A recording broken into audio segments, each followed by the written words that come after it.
Cranii. Terus yang tonjolan-tonjolannya namanya impresiones digitatae. Oke, betul ya. Oke, lanjut ya. Selanjutnya kita mau membahas mengenai organ-organ yang ada di sisi medial. Di sini, kalau kalian lihat gak? Ada yang ini, kan jelek banget. Iya, kayak udah mau busuk. Ditahan. Ada 1, ada 2, ada 3. 1, 2, 3. Namanya adalah kambing itu udah dibelah belum? 3 bentukan nih. Ada 1, ada 2, ada 3.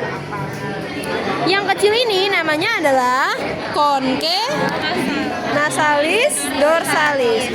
Conche nasalis dorsalis. Yang di tengah sini namanya adalah conche nasalis media.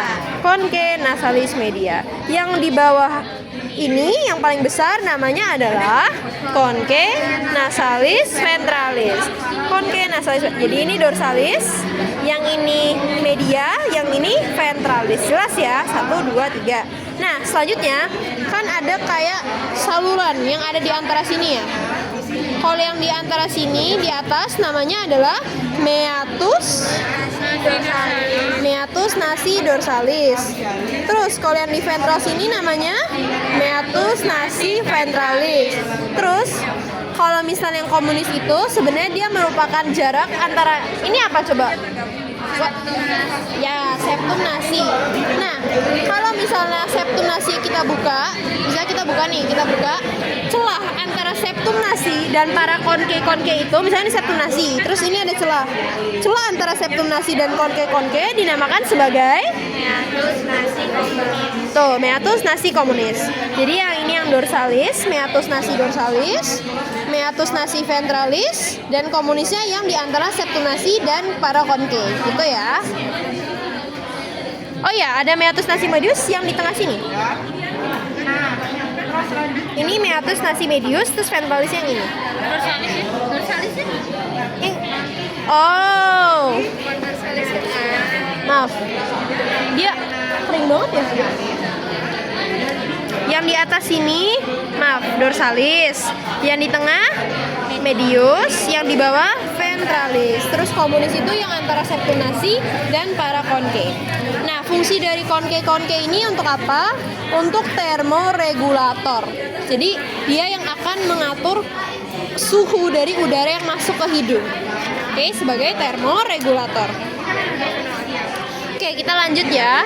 Selanjutnya ada bentukan yang namanya labyrinthus ethmoidalis. Itu yang ancur-ancur ini. Ini semua namanya labyrinthus. Jadi yang ini masih bagian dari labyrinthus. Terus konke medianya yang ini. Jadi yang ini konke media. Terus kalau misalnya udah di sini dan di sini itu namanya labyrinthus ethmoidalis. Labyrinthus ethmoidalis gitu ya. Yang kemarin di tulang yang dilihat dari kranium. Iya, betul. Yang dilihat ini kalau masih basah. Gitu ya. Oke, selanjutnya kita akan membahas di cavum auris. Di sini kita dapat menemukan adanya linguae atau lidah. Yang ini ya, lidah. Ih, serem. Lidah. Nah, terus si lidah ini nama apa ya? Terus ingat gak tadi ada suatu otot yang dia berada di antara kedua mandibula. Yang ini dia akan artinya menyusun bukan langit-langit apa bagian bawah atau dinding bawah dari lidah, namanya adalah musculus mylohyoideus. Musculus mylohyoideus. Nah, terus yang di sini, yang ini di bagian sini, ini dinamakan sebagai musculus geniohyoideus. Nah, terus yang menyusun lidahnya sendiri, yang ini dinamakan sebagai musculus genioglossus. Jadi musculus genioglossus itu lidahnya sendiri, musculus genioglossus. Terus di bawahnya yang miring ini musculus geniohyoideus. Terus yang di antara kedua mandibula itu namanya musculus mylohyoideus.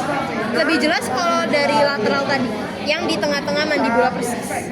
Oke, selanjutnya lidah itu memiliki penggantungnya. Nama penggantungnya adalah frenulum linguae. Nih, yang ini masih ada penggantungnya. Frenulum linguae. Yang penggantungnya. Dia yang akan menggantung lidah. Oke, selanjutnya di lidah, tepatnya di mukosa pipi atau mukosa bukalis. Kalian lihat gak ada bentukan seperti biji wijen? Yang ini, yang putih-putih ini. Kelihatan nggak? Kayak biji wijen. Kelihatan semua? Nama dari bentukan ini adalah papilla buccalis. Papillae buccalis. Fungsi dari papillae buccalis itu untuk melindungi mukosa pipi. Melindungi mukosa pipi. Melindungi mukosa pipi. Dan papilla buccalis ini yang bentukan kayak wijen, dia hanya dapat ditemukan pada hewan ruminansia. Hanya dapat ditemukan pada hewan ruminansia.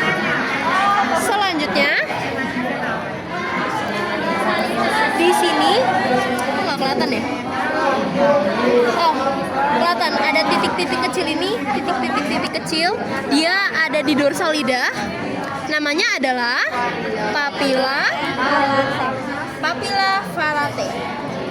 Dia ada di dorsal lidah. Yang titik-titik ini ya, papilla phalate. Kalau misalnya yang di pipi itu namanya papilla buccalis. Kalau yang di dorsal lidah namanya papilla phalate. Papilla phalate. Selanjutnya, kalian lihat gak kayak ada rigi-rigi gini? Rigi-rigi, garis-garis gitu. Nah, nama dari rigi-rigi tersebut adalah rugae palatina. Rugae palatina. Ingat, palatina itu artinya langit mulut. Ya, langit-langit mulut. Jadi dia rugae palatina. Kelihatan kan bergerigi? Nah, selanjutnya langit-langit mulut itu terdiri atas dua bagian. Ada bagian yang keras dan ada bagian yang halus. Kalau kalian rasain di kalian kan juga ada bagian yang lebih keras, langit-langit mulutnya, sama ada bagian yang lebih lembut. Rasakan kalau kalian sentuh lidah kalian sendiri, kalian naikin. Nah, bagian yang keras ini disebut sebagai palatum durum. Karena durum artinya keras. Palatum durum. Bagian yang lembek di sini namanya adalah palatum mole. Palatum mole. Mole artinya lunak. Palatum mole. Oke. Selanjutnya kita jelek banget sih. Punya kita tadi tuh lebih bagus deh. Coba kita berpindah kambing lagi. Di sini kalian lihat gak? Ini kan trakea nih, yang kayak selang AC. Ini trakea. Boleh pegangin? Ada. Oke. Jadi ini trakea.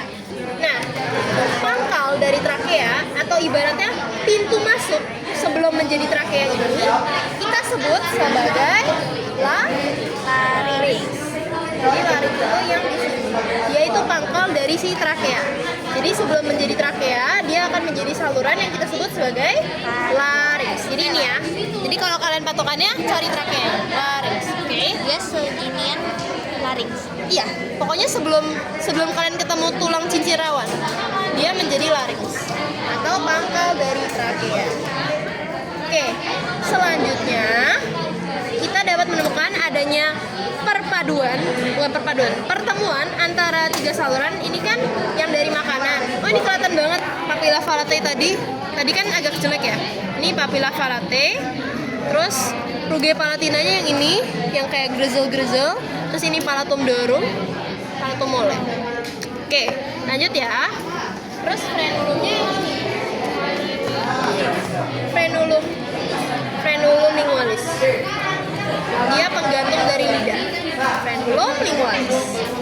Oke, lanjut ya. Ini kan dari makanan. Ini saluran makanan. Yang ini saluran yang untuk makanan. Terus yang ini untuk pernapasan, dan daerah di sini sekitar sini kita sebutnya sebagai pharynx. Kita sebut sebagai pharynx. Iya. Bentar, kalau dari sisi sini